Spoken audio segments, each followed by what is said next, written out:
ভাবুন তো, আপনি ঘুম থেকে উঠলেন কিন্তু কোথায় আছেন, কেন আছেন কিছুই মনে নেই। চারপাশে অদ্ভুত একটা মহাকাশযান, দুইজন মৃত মানুষ, আর আপনি পৃথিবী থেকে 12 আলোকবর্ষ দূরে। আজকের গল্পটা শুধু একটা সাই-ফাই মুভি না, এটা বন্ধুত্ব, ত্যাগ আর পুরো মানবজাতিকে বাঁচানোর এক অসম্ভব মিশনের গল্প। এটাই প্রজেক্ট হেইল ম্যারি। ভিডিওটি শেষ পর্যন্ত দেখুন, কারণ শেষের সিদ্ধান্তটা আপনার মন কাঁপিয়ে দেবে।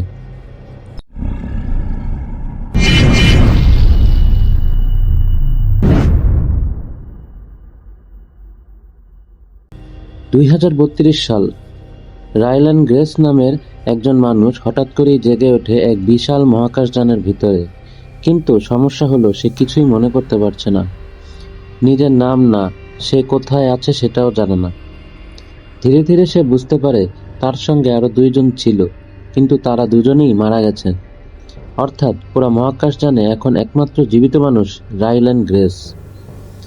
কিছু সময় পর তার স্মৃতি ধীরে ধীরে ফিরতে শুরু করে।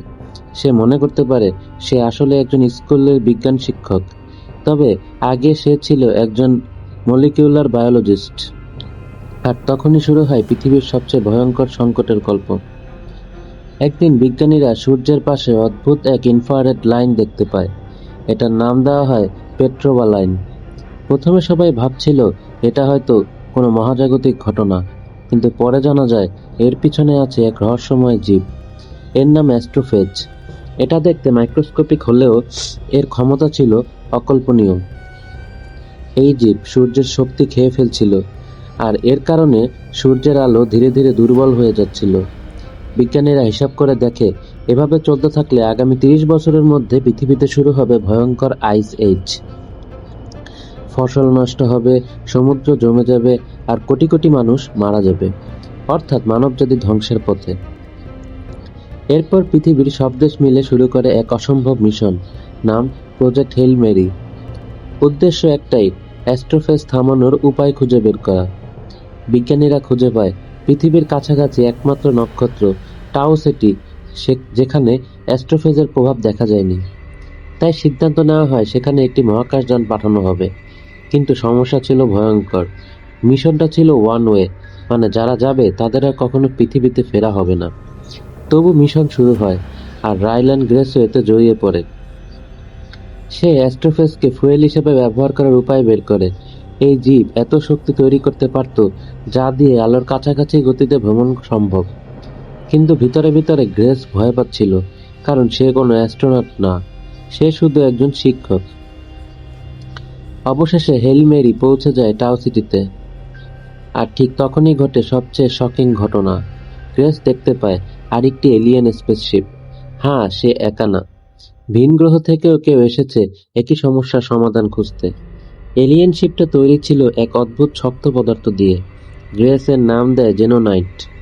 এরপর সে পরিচিত হয় এক এলিয়েনের সঙ্গে, 5 পা বিশিষ্ট পাথরের মতো দেখতে অদ্ভুত এক প্রাণী। গ্রেস তার নাম দেয় রকি। আর এখান থেকেই শুরু হয় সিনেমার সবচেয়ে ইমোশনাল অংশ। প্রথমে মানুষ আর এলিয়েন কেউ কারো ভাষা বুঝতে পারছিল না, কারণ রকি চোখ দিয়ে দেখে না। সে ইকোলোকেশন ব্যবহার করে, মানে শব্দের প্রতিধ্বনি দিয়ে চারপাশ অনুভব করে।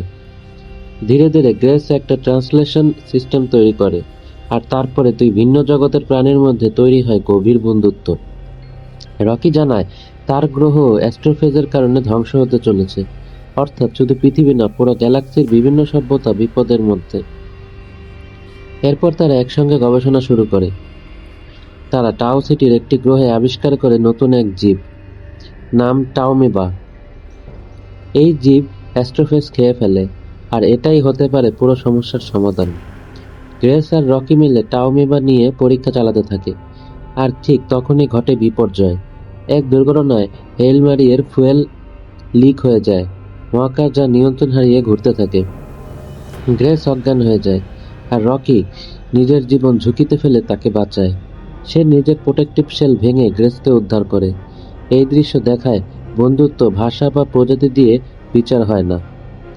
এরপর গ্রেসের পুরো স্মৃতি ফিরে আসে। সে মনে করতে পারে সে আসলে কখনো এই মিশনে যেতে চায়নি, কারণ সে ভয় পেয়েছিল। সে নিজেকে কাওয়ার্ড মনে করত। কিন্তু পৃথিবীতে সময় ছিল না। তাই প্রজেক্ট ডিরেক্টর ইভা স্ট্রাট তাকে জোর করে অজ্ঞান করে মহাকাশযানে পাঠিয়ে দেয়। মানে গ্রেসকে লিটারেলি অপহরণ করে এই মিশনে পাঠানো হয়েছিল।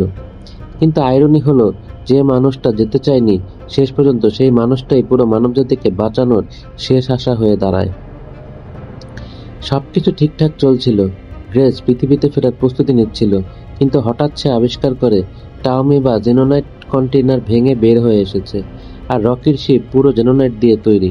মানে টাওমি বা সব ফুয়েল খেয়ে ফেলবে। রকি এবং তার পুরো সিভিলাইজেশন মারা যাবে। এখন গ্রেসের সামনে দুইটা পথ। এক, সে পৃথিবীতে ফিরে যাবে। দুই, নিজের বাড়ি ছেড়ে রকিকে বাঁচাবে। আর তখন সে এমন একটা সিদ্ধান্ত নেয় যা তাকে সত্যিকারের হিরো বানায়। সে পৃথিবীতে ফেরার সুযোগ ছেড়ে দেয়, একটি প্রোবের মাধ্যমে টাওমি বা এর স্যাম্পল পৃথিবীতে পাঠিয়ে দেয়, আর রকিকে বাঁচাতে ফিরে যায়। শেষে টাওমি বা পৃথিবীতে পৌঁছে যায়, আর মানুষ অ্যাস্ট্রোফেজ ধ্বংস করতে সক্ষম হয়। পৃথিবী বেঁচে যায়, আর রকির গ্রহ এরিডো রক্ষা পায়। অনেক বছর পরে দেখা যায় গ্রেস আর পৃথিবীতে ফেরেনি, সে এরিড গ্রহেই থেকে গেছে। সেখানে সে এলিয়েন শিশুদের বিজ্ঞান শেখায়। একজন সাধারণ শিক্ষক শেষ পর্যন্ত হয়ে ওঠে দুই পৃথিবীর নায়ক। আর এটাই প্রজেক্ট হেল মেরি এর আসল সৌন্দর্য। এটা শুধু এলিয়েন মুভি না, এটা ফ্রেন্ডশিপ, স্যাক্রিফাইস আর হিউম্যানিটির গল্প। তো বন্ধুরা, আপনি যদি রাইলান গ্রেসের জায়গায় থাকতেন তাহলে কি নিজের পৃথিবী ছেড়ে রকিকে বাঁচাতেন? কমেন্টে অবশ্যই জানাবেন। আর এমন আরো মাইন্ড ব্লোয়িং মুভি এক্সপ্লানেশন পেতে চ্যানেলটি সাবস্ক্রাইব করতে ভুলবেন না, কারণ সামনে আসছে আরো অনেক ভয়ঙ্কর সাইফাই গল্প। See you in the next video.